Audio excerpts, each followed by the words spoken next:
How long have you been in the industry for, Rooney? 35 odd years, somewhere there. That's a long time. Yeah. You don't get ahead like this. You haven't been in there that long. That's all right.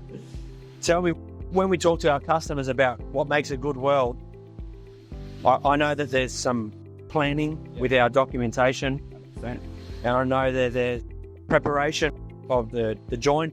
Is it what makes a good weld, mate? Well, I'm not giving away too many trade secrets. Practice good steady hand, wrist control, you know. And then the rest you gotta learn yourself, mate.